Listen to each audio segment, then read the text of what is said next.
kayo po ay tiyaking maayos sa inyong mga upan at makipulot sa mga nakikitang kalat sa sahig. Kalihim, may lumibad ba sa araw na ito? Mabuti naman kung ganun. Ako ay nagagalak na ang lahat ay kumpleto sa araw na ito. Bago ang lahat, mayroon tayo dito mga makakalagang alituntunin na dapat mong sundin sa klase.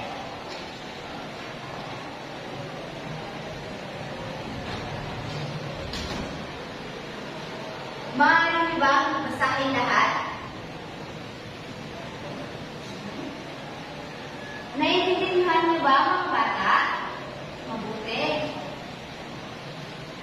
Bago yan, mayroon tayo dito talaan ng insentibo. Ito ay ang tawag dito ay mahayang puntos. Mayroon dito isang ordinaryong babae. At ito ay may 2 puntos. At ang pulis ay may 3 puntos. At ang panghuli ay ang doktor na may 5 puntos. Ang gagawin na lamang ay lumako sa talakayin natin. Naiintindihan niyo ba mga bata? Mabuti.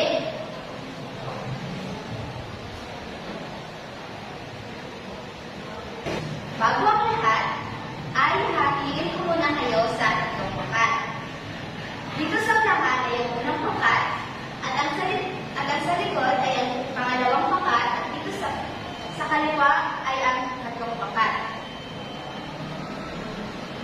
Kita ang mga larawan.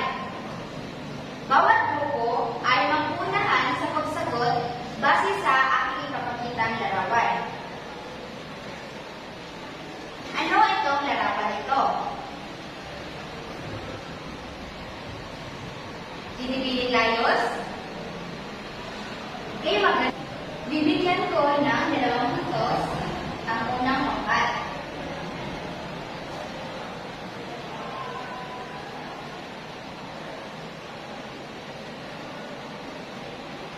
Ang larawan na ito ay isa sa mga tradisyonal na kasuotan sa Pilipinas.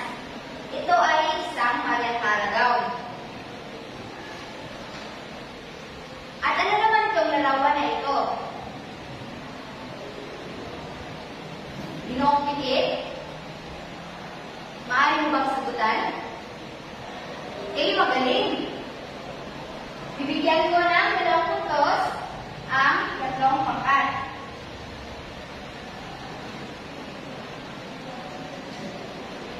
So, ang larawang ito ay isa din sa traditional na kasuotan sa Pilipinas. Ito ay isang barong Tagalog.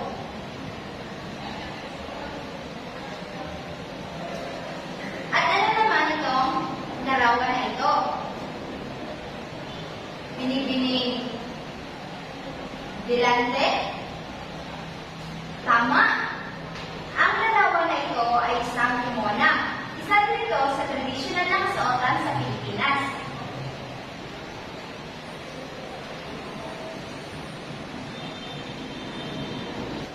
Bago ang lahat, ang tatalakayin natin ay patungkol sa mga tradisyonal na kasuotan sa Pilipinas.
puntos para sa lugar ito. Tapos na ba ang lahat? Ipasa niyo lang sa harap ang mga susunod na dudang natin.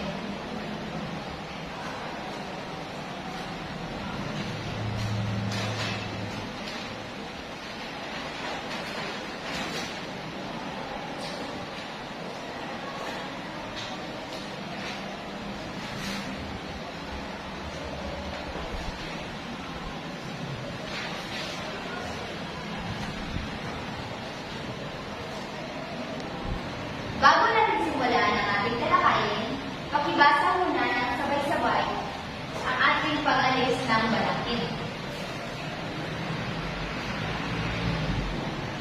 Ang mga salitang nasa iyong harap ay ang mga salitang ating makaharap sa ating diskusyon.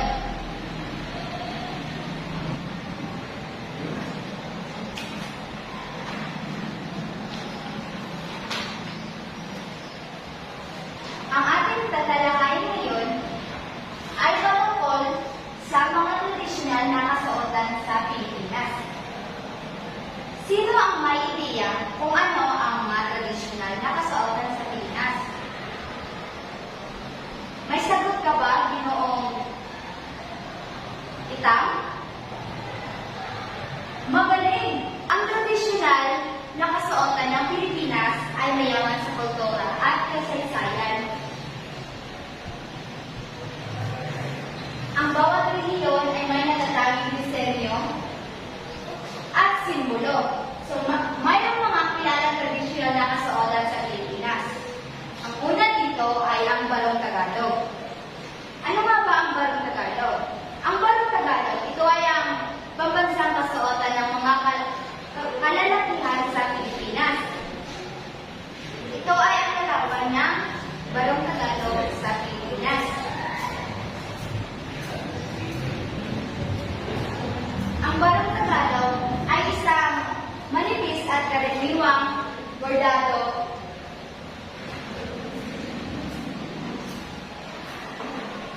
na pangsigla na kadalasang gawa sa pinya o jusik. Ito ay simbolo ng pagiging Pilipino at kadalasang sinusuot sa mga formal na okasyon. Ang sunod naman ay ang Maria Clara Gown. Ang Maria Clara Gown, ito ay isang mahaba, elegante na damit na kadalasang sinusuot ng mga kababaihan. Ito ang larawan ng Maria Clara Gown. Ang Maria Clara Gown ay kilala sa disenyo nito na nagmula pa sa pagiging konserbatibo at elegante ng mga Pilipinas noong panahon ng kolonyalismo. At ang pangatlo namang kilalang tradisyonal na kasuotan sa Pilipinas ay ang Barong Saya.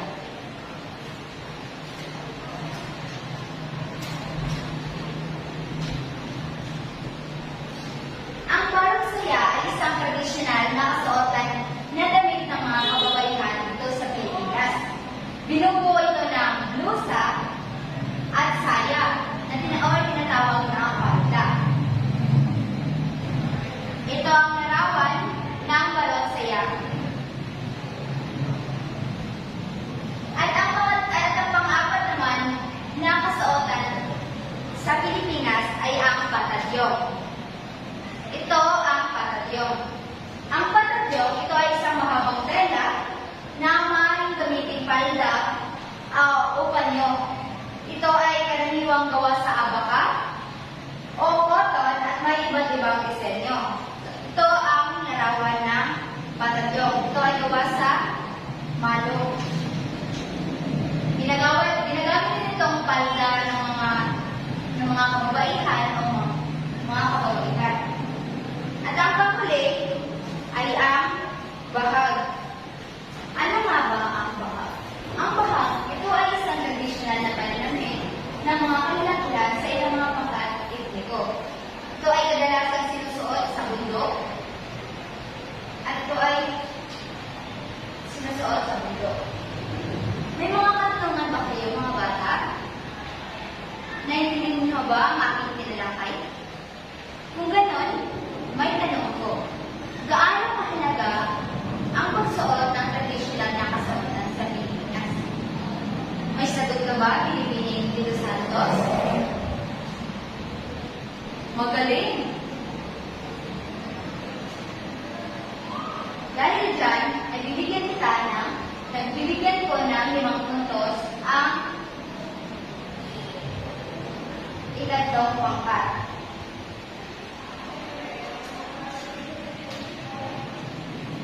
Bakit nga ba mahalaga ang pagsuot ng tradisyonal na kasuotan ng Pilipinas? Ayon kay Binibining Tito Santos, ito ay nagpapakita ng pagpapahalaga sa kasuotan sa Pilipinas. Ito ay dahil sinisimbolo ito ang ating kultura at pagkakakilanlan. Naiintindihan niyo ba ang ating mga tinalakay mga bata? May mga tanong pa ba kayo?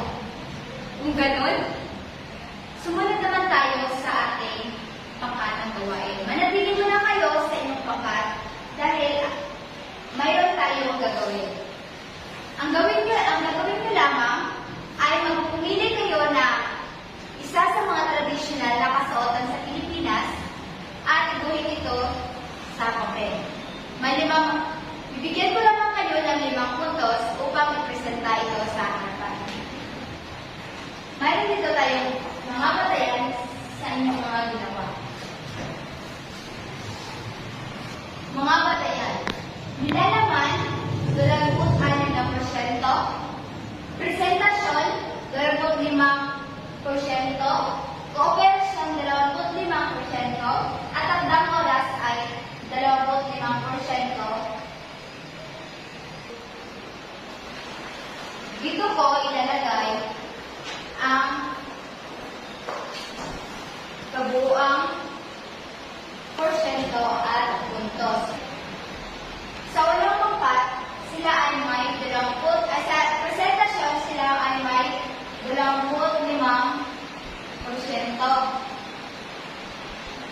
Sa kooperasyon naman ng unang pangkat, mayroon silang 25%. At sa takdang oras, sila din ay may 25%.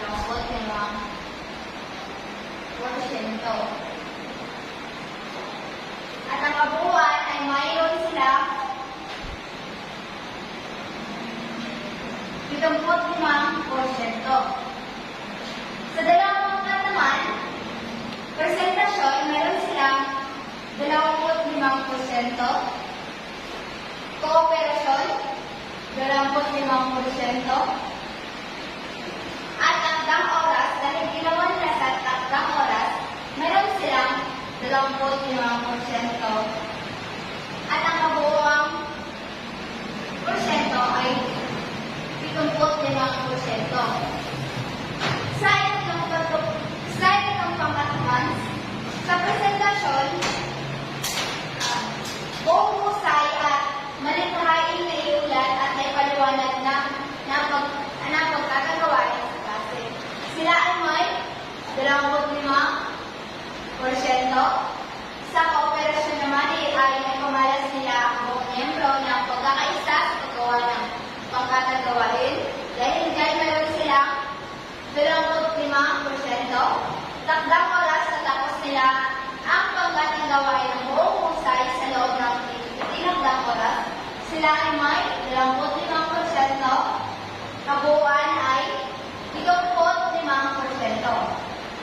Bigyan natin ng barangay club ang lahat. Magsibalik na kayo sa inyong mga nakasarad na upuan. Dahil ang susunod natin gawain ay ang panglahatang aralin. Mayroon ako dito mga larawan. Ang gagawin ko lamang ay tukuyin kung ito ba ay tradisyonal o hindi tradisyonal na kasuotan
Bautista?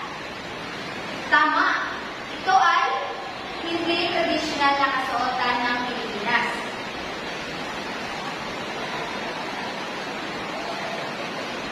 At ano naman itong larawan na ito? Ginoong Kalainan? Tama. Ito ay isang tradisyonal na kasuotan ng Pilipinas. At ang sagot ay masayang emosyon. Dahil ang larawan na ito ay isa sa mga tradisyonal na kasuotan ng Pilipinas at ito ay kimona.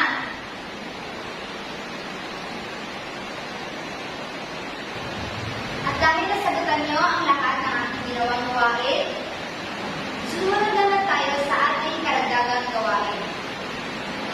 Sa inyong takdang aralin, bumigay ng larawan na suot ang isa sa tradisyonal na kasuotan sa Pilipinas. Ilagay ito sa papel at ilagay ito sa papel. Naintindihan niyo ba mga bata? Magaling. At dito lamang nagtatapos sa ating aralin. Maraming salamat sa inyong pakikinig at magandang araw.